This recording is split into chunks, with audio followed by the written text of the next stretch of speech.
I used to love Christmas. The warm lights, the laughter, the deep feeling of belonging to something bigger than myself. But that year, I sat alone in my apartment on Christmas night, staring at a small tree I had decorated by myself.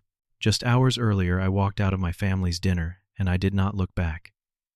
What could make a man choose silence over the people who raised him? 3 days later, my phone would not stop ringing. Every voicemail was more desperate than the last. Before I tell you what happened that night, let me know where you are watching from in the comments below. And if stories about family betrayal and finally standing up for yourself speak to you, hit that subscribe button. Trust me, you will want to hear how this unfolds. My name is Mitchell. I was 32 years old that Christmas, working as a senior systems analyst at a software company in Denver, Colorado. I had been with the company for 7 years, slowly climbing my way up from a junior position to a role that paid me around $110,000 a year. It was good money, more than I ever expected to make when I was a kid growing up in a modest household. But here's the thing about me. I never cared much for showing off. My apartment was a simple one-bedroom unit in a clean, quiet building. Nothing fancy, just enough space for one person to live comfortably. I drove a Honda Civic from 2018. It was reliable, fuel-efficient, and completely paid off. I did not go to expensive restaurants or take lavish vacations. I did not buy designer clothes or the latest gadgets every time they came out. Instead, I saved. Every month I put away about 40% of my income. I invested in index funds, built up a retirement account, and kept an emergency fund that could cover 6 months of expenses. My philosophy was simple. Financial security mattered more than appearances. I wanted to know that if something went wrong, if I lost my job or got sick, I would be okay. That peace of mind was worth more to me than any sports car or fancy watch. I was also single, not because I did not want a relationship, but because I had spent my 20s focusing on building a foundation. I figured there would be time for love once I had my life in order. Some people thought that was sad. I thought it was smart. Now let me tell you about my family. My parents, Harold and Linda, lived in a suburban neighborhood about 40 minutes outside Denver. My father had worked as an electrician for 35 years before retiring. My mother had been a nurse at the local hospital until her back gave out and she had to stop working. Their pensions were modest. Between Social Security and what little they had saved, they got by, but there was not much room for extras. Then there was my older brother, Derek. He was 4 years older than me, 36 at the time.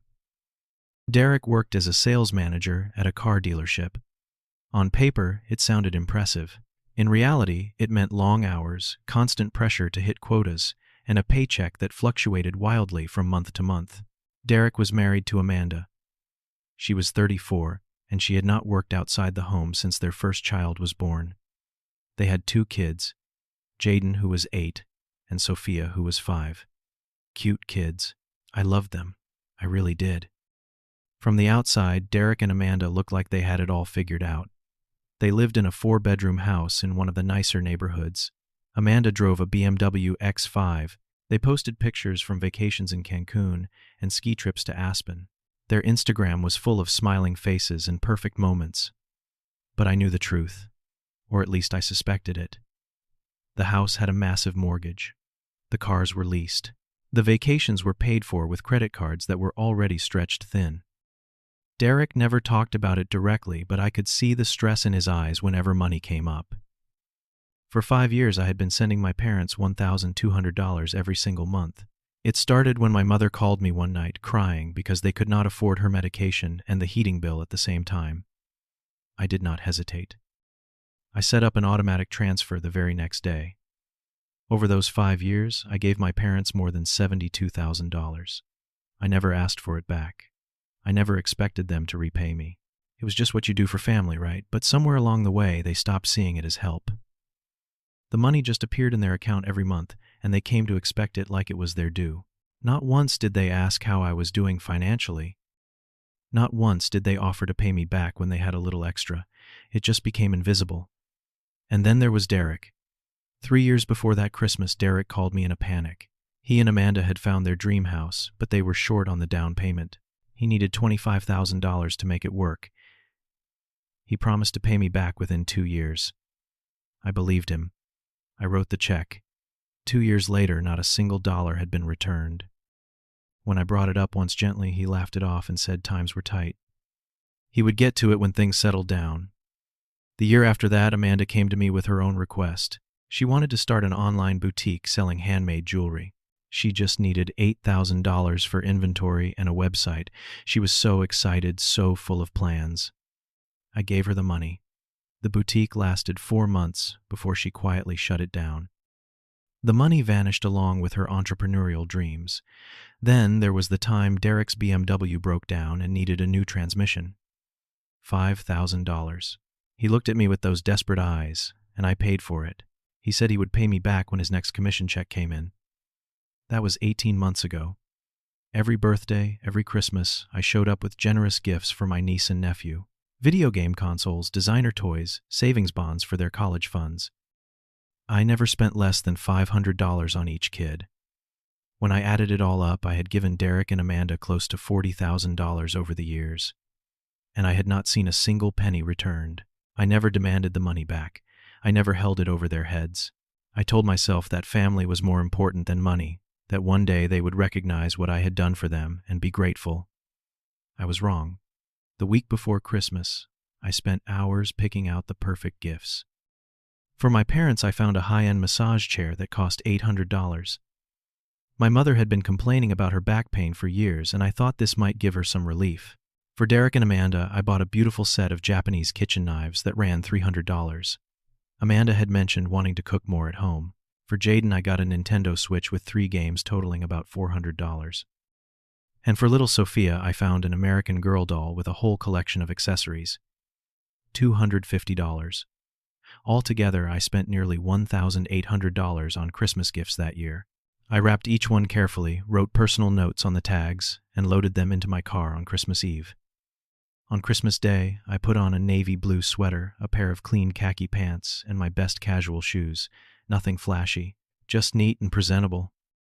I drove the 40 minutes to my parents' house, with the radio playing Christmas songs, feeling genuinely excited to see everyone. When I arrived, the house looked beautiful.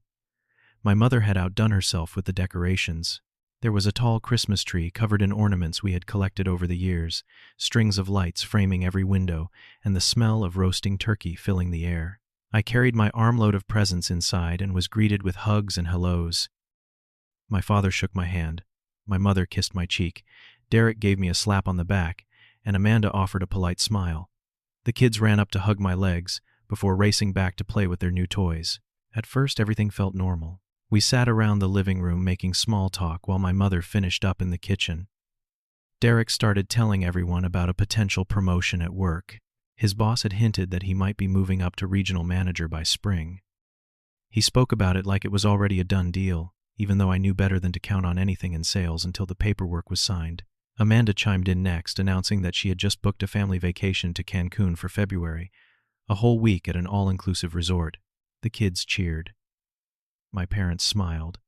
I congratulated them, genuinely happy that they had something to look forward to. Then the conversation turned to me. It started innocently enough. Amanda looked over at me with that smile she always wore when she was about to say something that was not really a question. "So, Mitchell," she said, "any girlfriend yet? Or are you still married to your computer?" I laughed it off. "Just focusing on work right now," I told her. She tilted her head. "You know, at your age, Derek already had 2 kids. Just saying." I felt a small sting but kept smiling. "Everyone moves at their own pace," I replied. Derek jumped in, then grinning in a way that did not quite reach his eyes. "Yeah, little bro, what is the plan? You going to die alone in that tiny apartment of yours?" "My apartment is not that small," I said. "It is just right for me. I like keeping things simple." Derek snorted. "Simple. More like boring. When was the last time you did something exciting, took a trip, bought something nice for yourself?" I could feel the temperature in the room shifting. My father stayed quiet, staring at his glass of eggnog. My mother glanced between us nervously but did not say anything. Amanda was not finished. "I mean, what do you even do with all that money you save? It is not like you are living life. No vacations, no nice car, no house, no family. What is the point, Mitchell? I have my reasons," I said, keeping my voice steady. "Building what?" A bigger savings account that you will never use. That is not a life, Mitchell. That is just existing. Derek nodded along. Seriously, bro, you are 32 years old, living like a college student. It is kind of sad, honestly. I looked around the room, waiting for someone to defend me. My father took a long sip of his drink. My mother suddenly found something interesting to look at on the ceiling. Nobody said a word in my defense, but the worst was yet to come. After dinner, we gathered around the tree to open presents. I watched the kids tear into their gifts with pure joy. Jaden's eyes went wide when he saw the Nintendo Switch. Sophia squealed over her new doll. For a moment, I felt good. This was why I did it, to see those smiles. Then Derek opened the box with the knife set. He looked at it, nodded, and set it aside without much comment. When my parents opened the massage chair, my mother said thank you, but there was something distant in her voice, like she had expected it, like it was owed to her. And then Derek said the words that changed everything. He was holding one of Sophia's gifts, looking at the price tag I had forgotten to remove. He let out a low whistle and looked at me with something like contempt. You know what, Mitchell, you can afford all these gifts because you have no life to spend money on. No wife, no kids, no responsibilities. Must be nice being a waste of space with a fat bank account. The room went silent. I felt those words hit me like a punch to the chest. Amanda laughed and nodded in agreement. My father looked down at the floor. My mother sighed but said nothing. That silence was worse than anything Derek had said. It told me everything I needed to know. Not one person in that room saw me as anything more than a convenient source of money.